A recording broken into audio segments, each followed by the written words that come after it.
All right, our attendees are dropping on by. Hey, everybody, what's going on? My name is Dennis Schiraldi. I am the founder of DOYO Live and the host, the MC, getting ready to introduce RJ Thompson to all of you, who is going to be the star of the show. I'm just making a little cameo appearance to get things rolling for you today.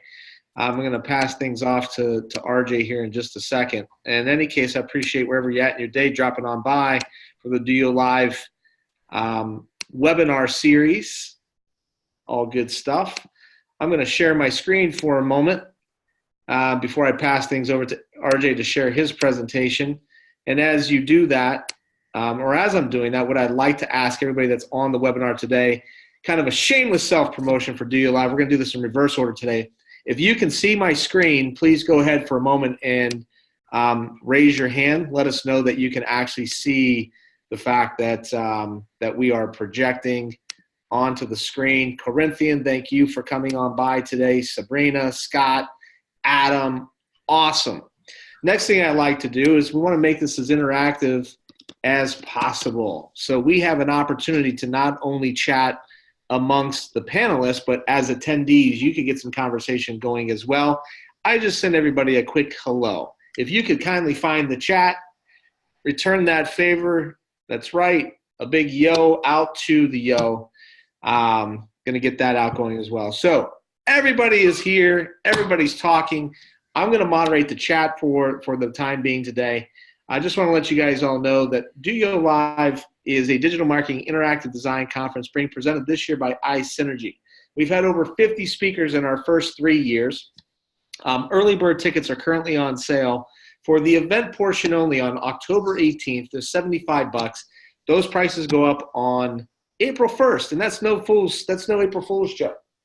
The full price, the $150 version of this ticket is that you get a deep dive workshop on day 1, 2 on social media, 2 on content marketing, and then you get the all-day event on day 2. So that's the all-access, all-inclusive, October 17th and 18th, 2019. We're getting ready to drop our location.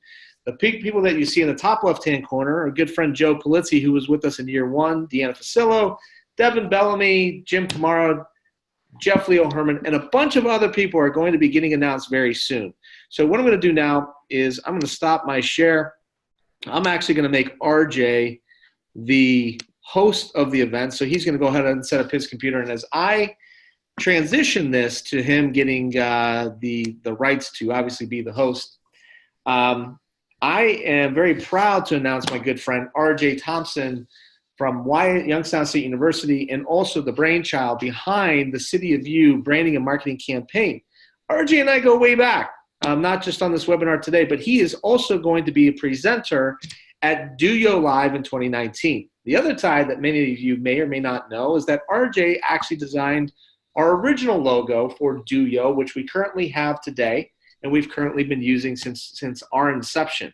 I think that phone call something went like this. RJ, I got this bright idea to do a marketing conference. I need a logo and a website. How quickly can you do that? And, RJ understood the sense of urgency at the time, and he actually built our original website as well. So we have had that relationship, that friendship. He has spoken at DOYO Live in the past. So it's a great pleasure. I get to hand things over to my good friend and a guy I have a boatload of respect for, RJ Thompson. Going to talk to you about community branding and storytelling strategies. RJ? All right. Let's see here. Give me one moment. I'm going to share my desktop, and you're going to see some duplication here. Let's see. Where is it? Full screen. Can everyone see this slide here? Yep. Looking at the DOYO Live marketing in the City of You. All right. Perfect. All right, so I'll keep the spoiler on there with the thumbnails. So thanks everyone for attending today. I'm really excited to share my knowledge and experience with you all, and thanks Dennis for having me on and sharing this information. This is just sort of a brief layout of what I hope to talk about over the next 40, 50 minutes or so. I'm going to touch on the history of the City of You, talk about community branding across the country, how to initiate conversations on rebranding, some research and production strategies, and ultimately implementation strategies. And I'm happy to share this presentation slide deck with you guys after the show, so to speak. So, brief history on the City of U. A lot of you are already familiar with what I've been doing here in Youngstown. And for those that aren't, I'll give you the backstory. And depending on how I'm running on time, I'll try to get the full story out to you. But the City of U is the marketing and communications platform for the City of Youngstown. It was initially started with a $100,000 implementation budget that was provided by taxpayers in the City of Youngstown. In 2017, we received a Best of Marketing Award from the Ohio Economic Development Association, and you'll see some work in a few slides that sort of justifies that. Just recently this year, this past January, I received the Ohio Governor's Award in the Arts for community development, which is one of the reasons why I'm talking to you folks. And then I found out last week that while I was not in the top 5, I was in the top 30 finalists for the Kennedy Center Citizen Fellow Award. There were 203 applicants. And I wanted to share this little victory with all of you in that the City of U has really prompted all of these recognition points and has really acted as a really deep, meaningful inspiration here in the city. So it's nice to see that this is being recognized by elected leaders in the state capitol or even down in DC. It's all very exciting. So I'll show you these detailed slides. I'm probably not going, fortunately I won't read them verbatim because that's the worst. But I'll try to hit the big points. So in 2014, YSU, Youngstown State University, received a 2-year, $250,000 Federal Economic Development Administration grant to produce a publication on marketing and economic development strategies in the City of Youngstown. And my Youngstown Design Works program was hired by the university to create this publication. Youngstown Design Works is an elite-level student-run graphic and interactive design agency that primarily supports startups, nonprofits, and marketing conferences called DOYO Live, which is where that logo came from my students. Nevertheless, they hired my students and I to develop this publication, and I realized that we can't make a book on marketing and communications and economic development strategies when the city has no branding to speak of. What you're looking at now is the state seal of Ohio that seemingly every community in Ohio has a variation of, especially if they don't have their own community seal or brand identity. So we didn't have much to work with, and we needed to focus on rebranding. The lack of an attractive brand presented many problems, especially for a designer. You know, we want to make sure that what we're making is visually attractive, but also the content is meaningful. So we pull you in with the visuals, and then you absorb the content, and then you learn consequently. So we had an opportunity to innovate, and we basically proposed we need to make a new identity for Youngstown, and we did that without anyone's permission. So I myself live in Pittsburgh. I've been in Youngstown teaching since 2012, but I'm still kind of on the periphery of citizenship. I feel like I'm a part of the community. I know some folks here just like they're my neighbor, but I'm still kind of outside of the community. So I have a really unique objectivity that really incentivized the development of the logo, of the brand identity and the campaign. And in Youngstown, one thing you guys need to know is that there are a lot of people here doing really, really great things. It's not hard to be a citizen leader here. It's not hard to be an influencer. So many people are on the same page. They have the same goals and focus, and that is the progression of Youngstown and pushing it forward. So getting people on board with a rebranding project wasn't difficult because the concept of Youngstown's identity is always being talked about. And it's ultimately why people are pushing things forward and creating great programs or, volunteering, donations, whatever. So it is very much a citizen-connected community. And these citizens here in Youngstown are also the builders, and building is contagious. While at times challenging, it is contagious. There are folks here that felt that they've never had a stake in Youngstown's development, or they never felt empowered to participate. And fortunately, the City of You platform has listened to them, be it through the podcast or the storytelling efforts, which I'll get into. We're listening, and we're getting it on the record. So these folks that are saying, I want to participate, but I can't, it's recorded. Now you're a part of it. And they find challenge in that and inspiration, and consequently build really cool things. So each person in Youngstown has a story to tell. And ultimately those stories, when they get together, when they congregate and it's additive, they build up. All of these stories share very common resonant themes. Obviously the progression of Youngstown, but also, depending on your age, a lot of families are still, overcoming the steel collapse, which happened many years ago, but it affected so many people so profoundly that, it's inspired some people to progress the city forward. Some folks moved away, but their heart is still here. Whether it's the highs or the lows, everyone has something to say and how they want to transform their life in the city. So I created the City of You platform concept in one weekend. Essentially, my wife, who was pregnant at the time with our daughter, we were and this was maybe February of 2015, Saturday morning, 7 a.m., under-caffeinated, and, my wife was getting gestational diabetes testing. Unfortunately, she didn't have it, but I got to thinking about, and maybe I was being very sentimental as a first-time father, but I was thinking about how the quality of my wife's health is going to, influence the quality of my child's health and that whole, experience. And I thought about how,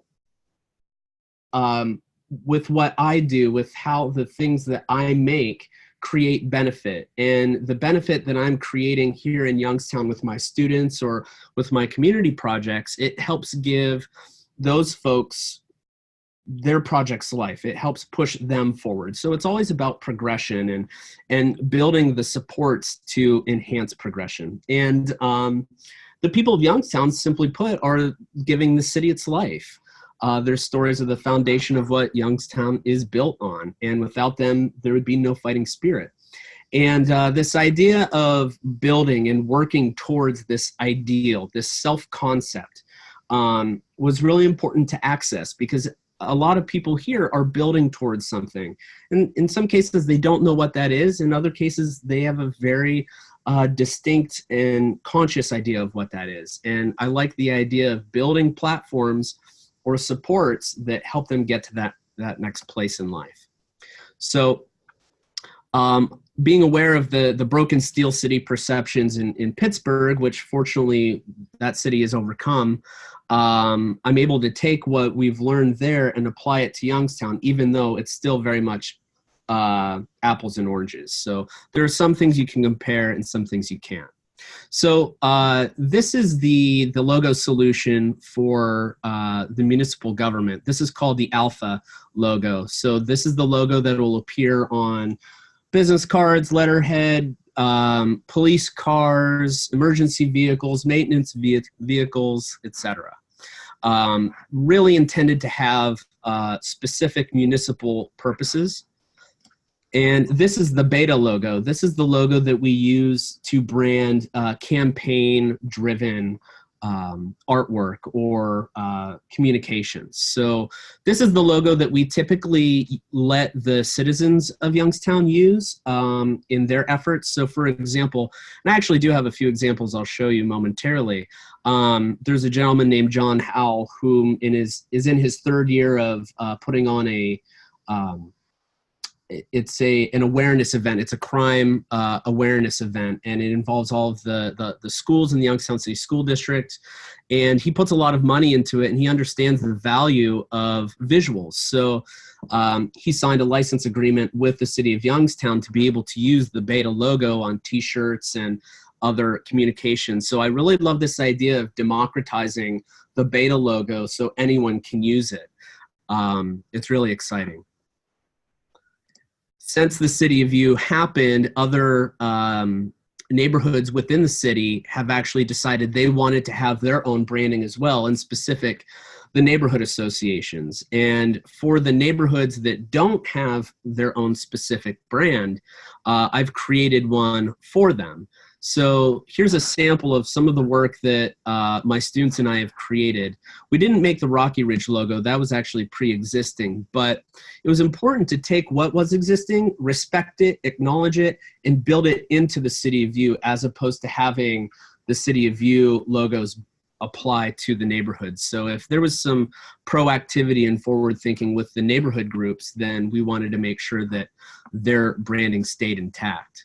And for those that don't, these are some examples. Now, for my artists and designers in the room here, don't dog me for poor color contrast. This was meant to just identify the possibilities of color schemes. And I'll be the first to admit that the Sharon line color palette here, it's not my favorite. But the idea of incorporating color and variety into these sub-brands, I think really gives it some additional life and opportunity. So what's cool about this is if you look at the Oak Hill logo right here, we actually had an organization there called Oak Hill Collaborative adapt this logo into their organization. They did some t-shirt fundraising and things like that, and it kind of represents that neighborhood now. But interestingly enough, I was fortunate enough to make a new friend. I believe she might be in the chat, to talk about doing a specific new logo for the Oak Hill Neighborhood Association. So hopefully it'll pair well with this one. Okay. So I'm going to drop down to here. As I had said before, the City of Youngstown really wasn't looking for a new logo. And to a bigger extent, the one issue that I'm having with a lot of communities now is that not only do they not have any idea that they need a new brand identity, they also have no idea how to budget for a project like that, how to even who to talk to. So by being available, this whole opportunity just sort of happened. But nevertheless, after I had come up with the City of U concept that weekend in February, I ended up taking it to some of my colleagues who are influencers, and they really loved it, and they suggested I push it on to the mayor and get his feedback, and ultimately it was approved. We had to go through some specific focus groups and user testing. And what I loved about these focus groups that we held at the local library was that none of these folks were designers or creative professionals. They were just people from the community, from all walks of life. They could have been, influential community leaders. They could have just been a longtime resident, or they could have been a new resident that transplanted here from another community. But it was really quite diverse, and fortunately, all of the aspects of the work clicked in place. And despite the need for criticism, I found that there really wasn't any. And one of the reasons why there wasn't any is because Youngstown has never done this before, so they didn't have a basis for comparison. ultimately, we had to pitch this to the community, and this is a rather amusing tale. So what you're looking at is a picture of some of the Youngstown Business Incubator crew, as well as one of my former students and a colleague here at YSU. And we had T-shirts made to augment the public presentation of this work. And what you're looking at there is them with the shirts on. They look great, and I'm nowhere to be seen. And this was like the make or break presentation of my entire life. Like, this was going to determine my future in Youngstown. And if this was a failure, then it was going to be a big problem. That morning, so this meeting took place at the Youngstown Business Incubator as part of the Economic Action Group meetings, and took place at 9 a.m. And at 5 o'clock in the morning on that day, my wife's gallbladder was damn near ready to explode. And I had a 2-month-old daughter at the time. And I somehow managed to get my wife and daughter to the local hospital, my wife Erin in the ER, and my in-laws to come and watch Amelia.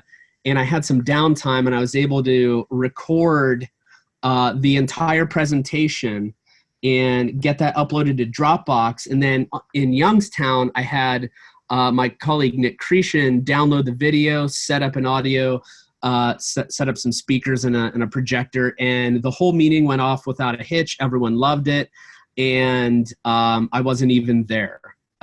So rather amusing how these things, it's funny how things just fit into place like it was meant to be.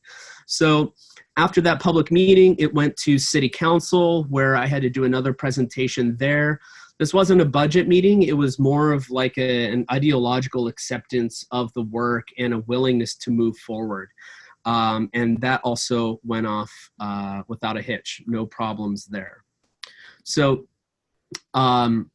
moving forward through this project, I've made a lot of friends in the city, in politics, just all over the place. And, you know, I've been told repeatedly that this project is, you know, a real point of pride for the community. And, you know, nothing happens until someone gets excited. And fortunately, everyone here is really excited as to what's happening, and they want to participate. So at one point, this was just a project for me, but now it's a mission. And that changes how I work on it completely. So ultimately, we did get a $100,000 budget from the City of Youngstown to implement this work.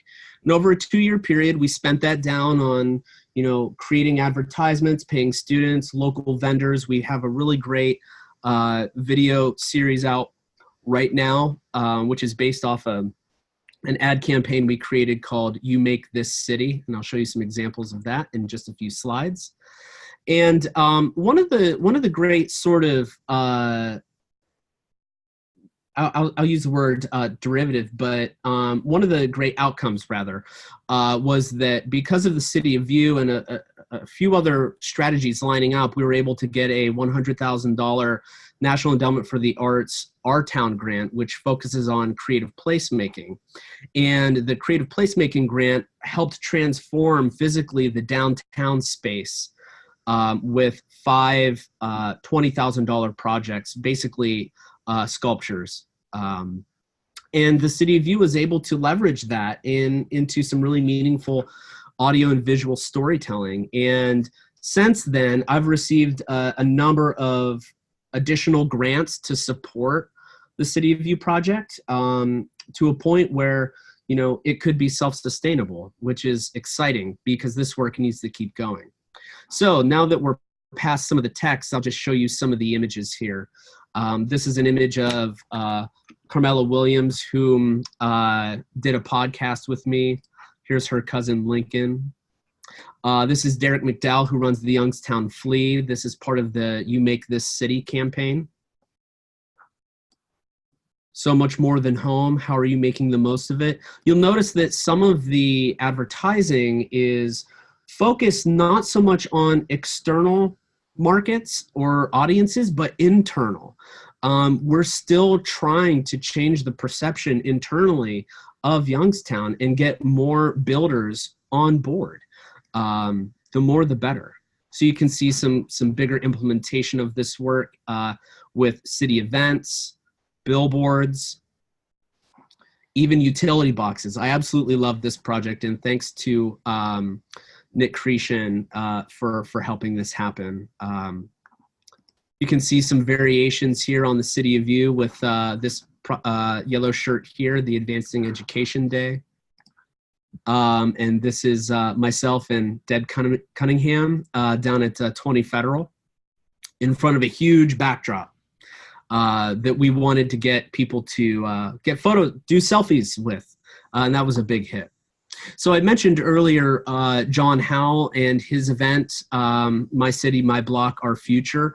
So I've been able to create additional work for him and build that into the City of You, and it lends itself to that brand. So while this is somewhat different, it's still using the same typography and overall same aesthetic choices. And it's folks like John and others that help keep the City of You going. So I'll conclude my part on the City of You right there, and I'll talk about what I'm doing now and maybe how this applies to your interest areas.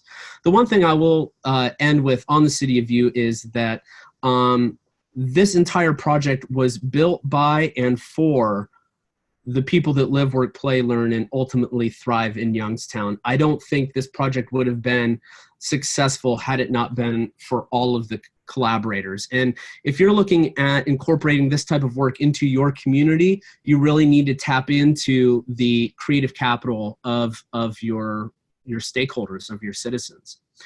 So in 2017, I received the Best of Marketing Award from the Ohio Economic Development Association, and this really inspired me to push forward and create a new company called Plus Public, where I can go all across the country and do this type of work for communities in revival in practically any state.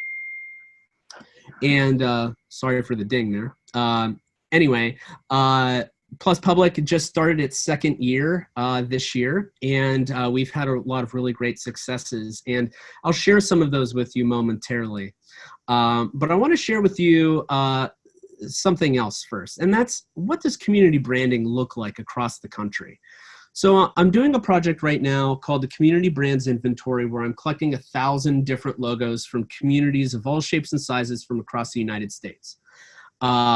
Eventually this will be turned into a research paper and do some presentations on the findings that I discover. If you're interested in looking at the inventory, all you have to do is go to inventory.pluspublic.org, and I'll pull that up for you here real quick. So this is the website. And you can click through and look at all the different logos that I've got posted, or you can sort by state. In some cases, you can sort by brand or seal. Believe it or not, there are a significant amount of communities out there that do not have a logo or brand identity to speak of. They rely solely on their municipal seal. So let's take a look at a few of them. I tried to choose some Ohio-specific communities. This is the logo for Campbell, Ohio, very type-driven. It's visible, it's legible, it's fairly attractive, it serves its purpose. City of Stamford, Connecticut. This is a beautiful design, very specific. One thing I want you guys to look at is the typefaces that are being used. So this is called Gotham, which is the typeface that the Obama campaign used. And then also look at the illustrations. So a lot of communities that you're gonna look at over these next few tabs, they don't have any discernible or interesting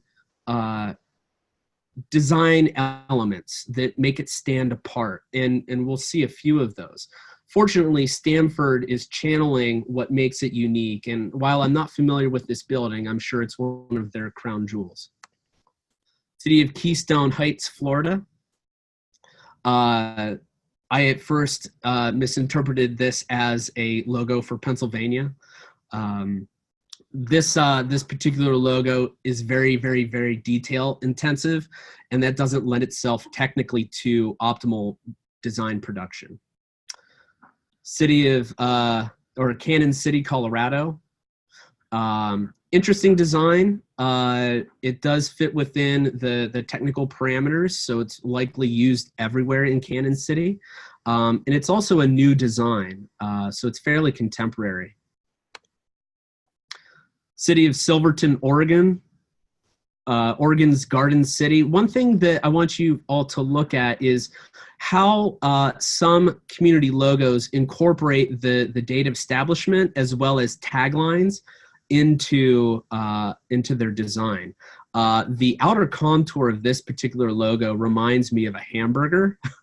So I don't know if that's subconscious or not, but this does feel like a particularly dated design only because this irregular shape is not a contemporary design trend. City of Lincoln, Nebraska, again, large sans serif bold type. What's interesting about it is it's using this arrow here, which I think is a nice little trait to give it some character. And on that note, you know, think about how color and shape are being used to identify character. I think that Sahawarita, pardon the likely butchered pronunciation there, does have character. Look at the type style. It's really unique and engaging. It pairs well with a handwritten font. With all of these, though, if you would, just take your hand and cover the text and only look at the icon. And in some cases, that helps you determine how generic or homogeneous a logo is. If you can just use your hand to cover the type and you see the icon, it's like, okay, well, that could practically work for anything. That is a danger in branding. So Schererville, Crossroads of the Nation, interesting design. City of Inkster, I really love this typography. I don't think that they need the seal. A lot of communities pair the seal with a contemporary logo, which I don't think is totally appropriate. City of Burlington, again, same typeface, Gotham. A lot of communities are using it. Yuma, again, what is this and what does it mean? This is obviously like a Meso-Indian American or Native American, excuse me, motif. I would love to have seen that incorporated into the typography a little bit more. In particular, the color, that teal is very dominant. Peachtree City, plan to stay. Moving on. City of Edgewater, Florida, very detailed, illustration heavy, technically just is not going to work well. You want your branding to work in a wide variety of locations and venues and formats, horizontally, vertically, and in multiple colors. This logo, for example, would not work out well if it were just black and white. Hewitt, Texas, I love this logo. It's very risk-taking. It's very unique, and it makes me want to go there because they clearly have an appreciation for design or a design sensibility. City of West Fargo, this actually feels like a bank logo in some respects. So what is it about this icon that is so telling of West Fargo? I honestly can't tell you. And that's one thing I want you guys to consider is, should I be able to pick apart this logo or see some element in it that is distinctly that community? Cartersville, be charmed, be prosperous, belong. Interesting incorporation of the tagline there. City of York, Pennsylvania. This is a relatively new design. I have a lot of issues with it, in particular the composition. When you scale this logo down, this star is going to blend into the white and its shape is not going to maintain, which is a technical issue.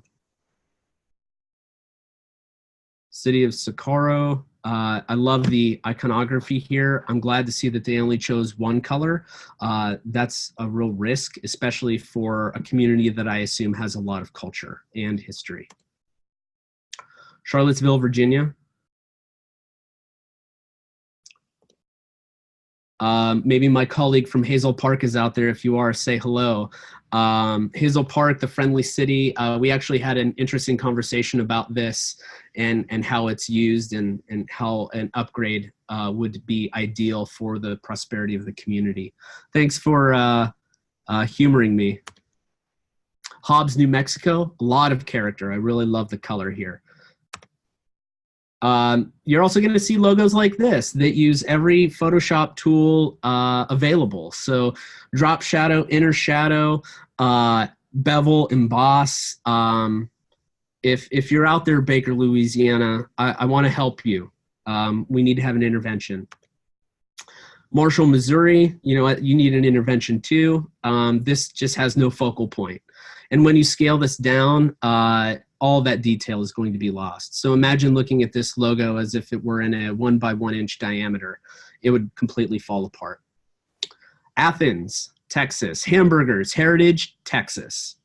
I like this. It's growing on me, even though I do not like the difference in color between the A and the THENS. City of Fort Lauderdale, again, the Gotham typeface. What is it about this typeface that is so resonant across the country? It's as if designers forgot that there were typefaces out there that weren't Gotham.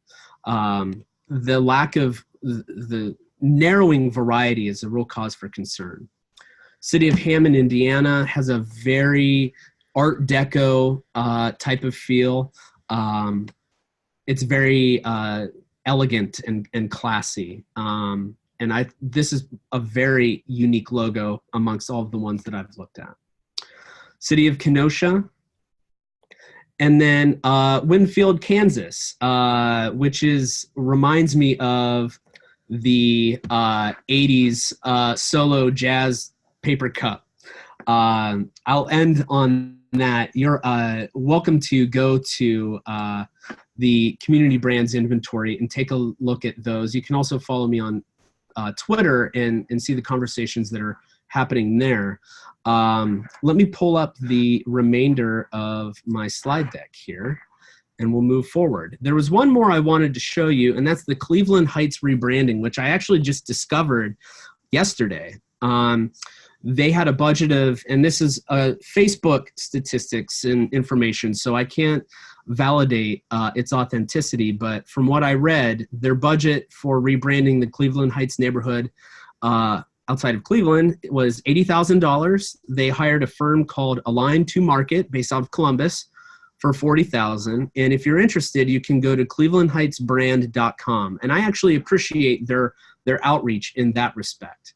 Here are the solutions that they had presented to the public. Cleveland Heights, we choose this. Interesting tagline. I don't totally know what it means, but that little exercise, I said, cover your hand over the type and just look at the icon. Do you guys feel like this could work for any community in the United States? I think it could. Put the name of the community where you live underneath this icon, and it could work. All communities have shops and trees, and you know, what is so discernibly unique about these that, you know, I don't know. Some of the stakeholders, though, had this feedback. I submitted my survey responses that I said, I don't understand the tagline, like we chose white flight and high taxes. I don't think we need a bad meme in the making. These are irresponsible designs. It could have been made fresh in the right hands. The amount of funds it will take to update all the city and the city materials and the vehicles will be astronomical. Solutions are careless. Nothing to see here. And finally, the last one, which is my favorite, Pukeatronic. And, you know, one thing that you have to respect about this process is that they put themselves out there. The agency in charge of this project put themselves out there, and they're making themselves available to this type of feedback. Whether it's informed or not, they have to suffer through it. And my argument is that this agency may not have had a very a very specific community-driven process in making this work. So, bearing that in mind, how do you initiate conversations on rebranding? I think each and every one of you should just assess the marketing assets of your community and see what's missing. You don't need to have a marketer's point of view on this. You just have to have the point of view as a citizen that is looking to be communicated to. And if you find that it's difficulty being communicated to from your city hall or your elected leaders, then you're identifying some gaps that need resolved. Ultimately, after that, identify those leaders in your community, ask to meet with them, fear nothing. They're beholden to you, the taxpayer. You're doing them a favor by identifying your challenges and what you think is missing. And if you're able to meet with them, make your case. Be thorough and passionate. They'll likely agree with you. Communications and economic development are always pressing issues. Communities need to thrive. Communications, community, and economic development are always going to be at the center of those. Offer to lend a hand. A brief asset review or prospective strategy would make a huge difference, even if it's just a conversation. Government moves slowly, so expect little results up front, but some progress as time moves on. Be patient and nudge the influencers to keep the conversation going forward. Again, this is something that you want for your community, that your community needs, and someone needs to move it forward. And also understand that your elected leaders do not necessarily have a background in marketing or communications. So they may be as in the dark as others.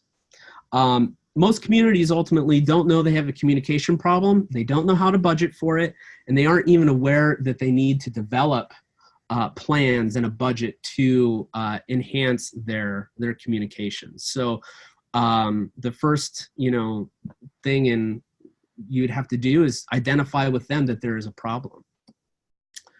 So I want to talk a little bit about research strategies, and then I'll have time for questions. So you're working in the community, you're working with a wide variety of people, planning is critical. But you also you don't know what you don't know, and you need to figure out everything that you can. When I go into a community, I request to look at the laws of the community, the finances. I mean, as much as I can, even if it doesn't seem that it's relevant or appropriate. I need a full picture. And we're dealing with people with a wide variety of perspectives and experiences and opinions, and we have to plan for that. So really look at working with the community as a holistic, and WHOL, holistic experience. Try to understand the system. And, lately I tell people I design systems, communication systems, and within that are smaller systems. So it gets really granular. If you want to have a successful project, though, you need to employ design thinking and creative methodologies to solve problems. You need to bring new thinking to the government atmosphere to look at it from a unique point of view. And I'll get into that in a moment. You also need to empower people to tell their story and to actively listen. Those stories essentially create the soul of the community. So please listen and empower those folks to continue sharing their story and influencing others.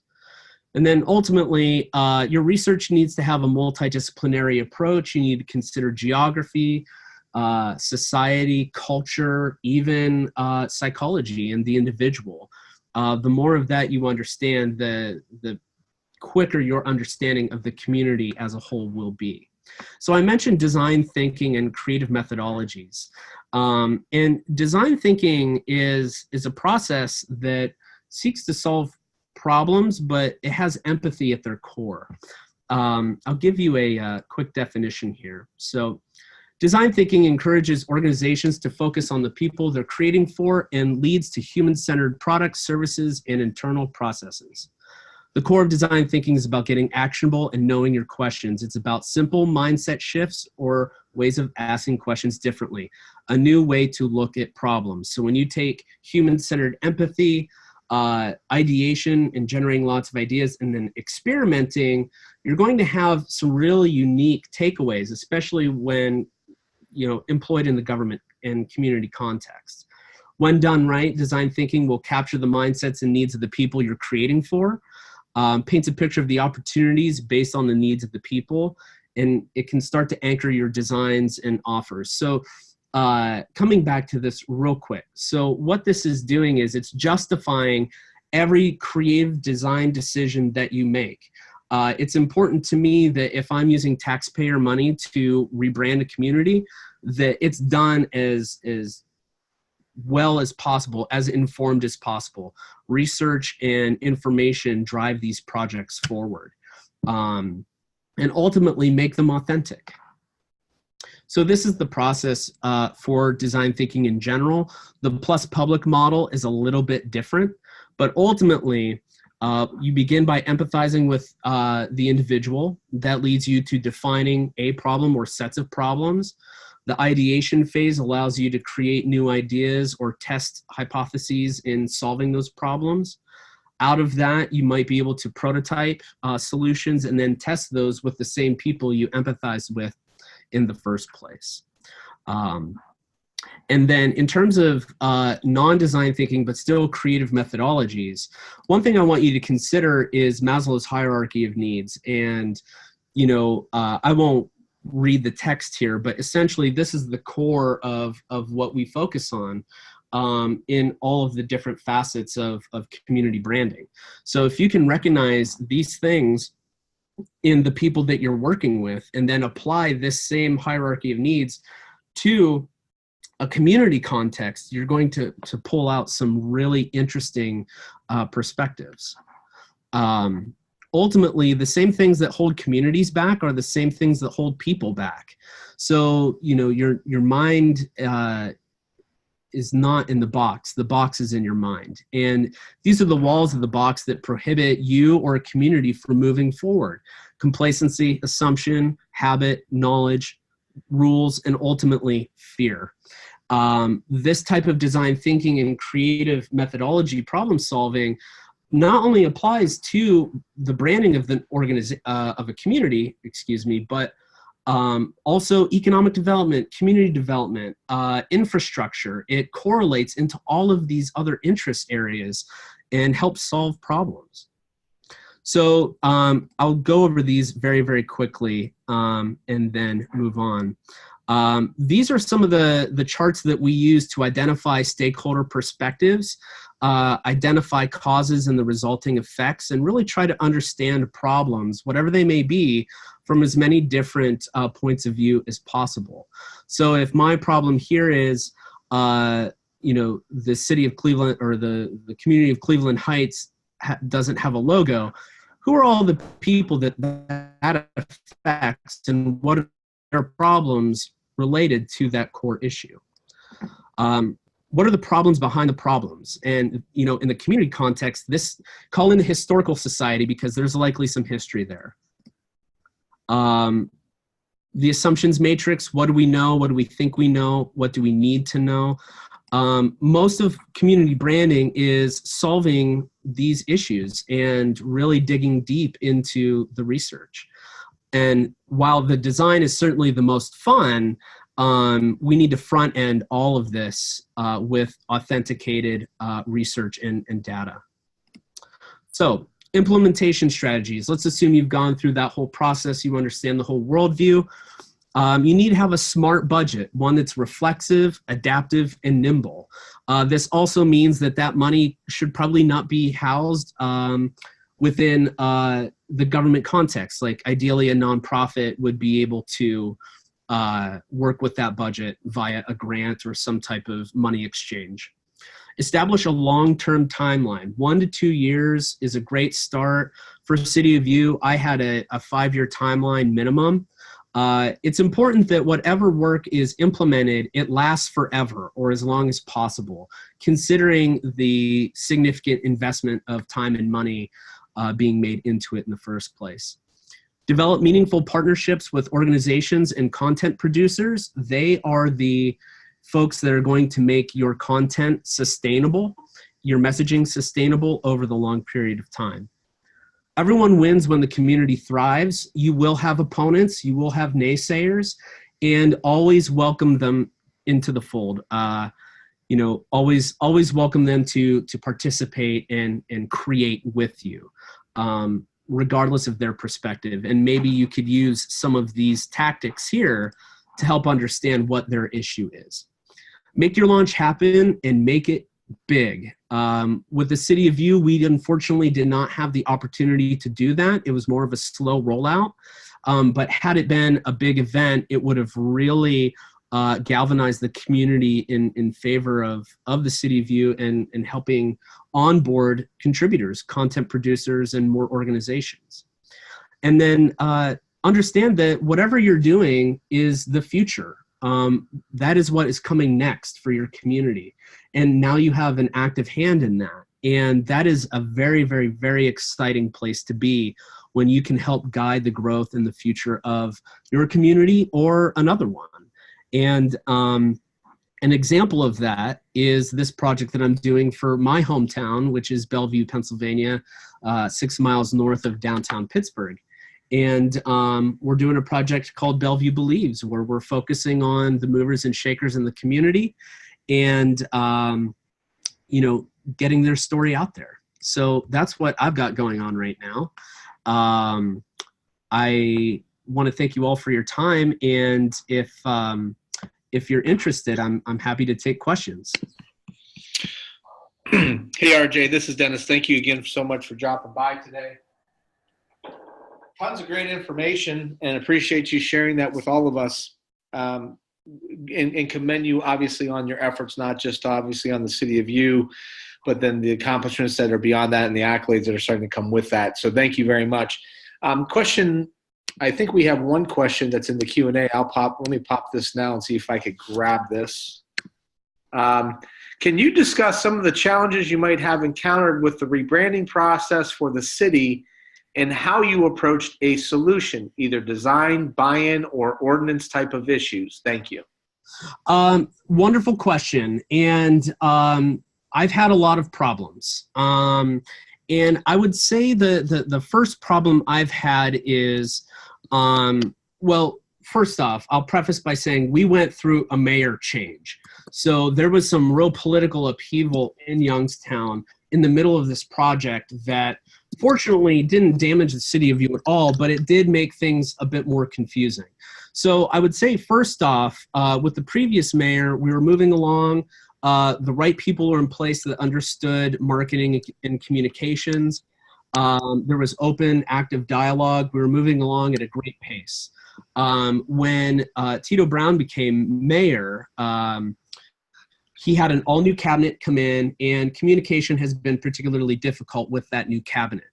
What I've done as a response to keeping this project moving forward is a combination of a few different things. One, having an active dialogue with City Council, in particular the First Ward Councilor, Julie Sullivan, having a lot of meaningful conversations, keeping him up to date, and letting him use his political capital to keep things moving forward. That is one particular aspect. The other is I just keep doing what I'm doing and assume that when there's a problem, someone will let me know. While it has not been communicated to me directly, I do feel that the local government does feel comfortable with my leadership on this project. And I should just keep doing what I'm doing. And if there's a challenge or an issue, they would let me know.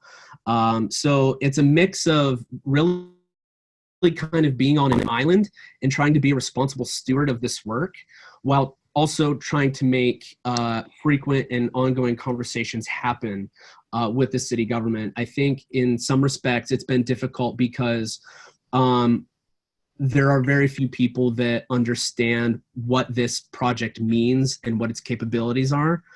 And that's been a challenge. So I haven't had any reason to have any new ordinances or laws constructed. I just keep going. And that says a lot about their trust in me, and I really appreciate that.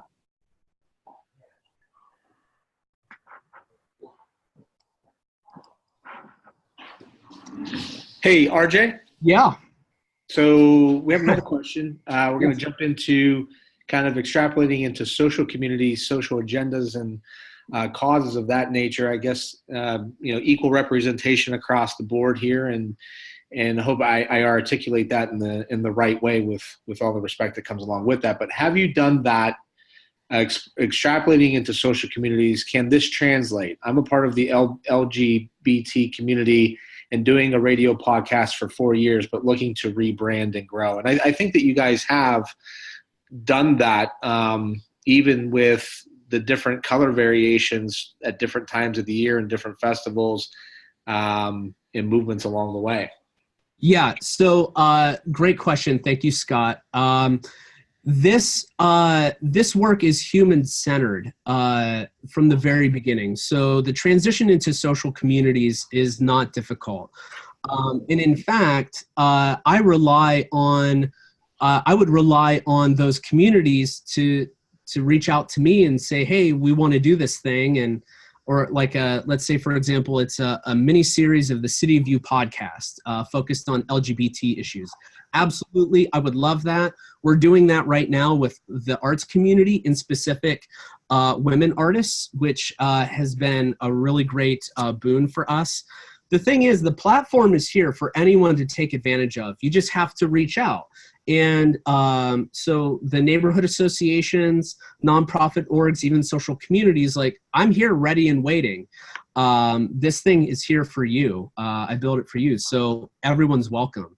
And the challenge that I've had, ironically enough, is getting the word out that this isn't something that I'm just doing and delivering to you.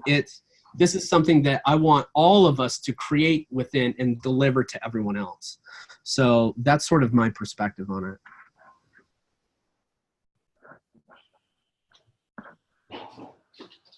Great. That is awesome. Thank you so much. I appreciate it, RJ. We're at the top of the hour, but if you have another question that you'd like to go ahead and address, I'll put my email into the chat, Dennis@DOYO Live. I'll make sure I get that over to Mr. RJ Thompson. RJ, we're entering our senior year, buddy. We both launched City of You and DOYO Live at the same time, and now we're through our freshmen. We're upperclassmen, buddy. So I appreciate you being along the ride and your support over the years for that, and obviously the work that you've contributed to DOYO Live, and excited to have you back as a speaker in October, and look forward to collaborating with you along the way. Mutual. And hey, I recognize all these names in the attendees. So thank you to all my friends for showing up. Really appreciate it. Absolutely. So thank you, everybody. That concludes our webinar series for today. We'll be back in April when we do a webinar on LinkedIn, the one social media platform in the world that every working professional should have mastered. So I'm going to be walking you through kind of the aspects of LinkedIn and how you can use that in your business. We've got a ton of free content up on doyolive.com.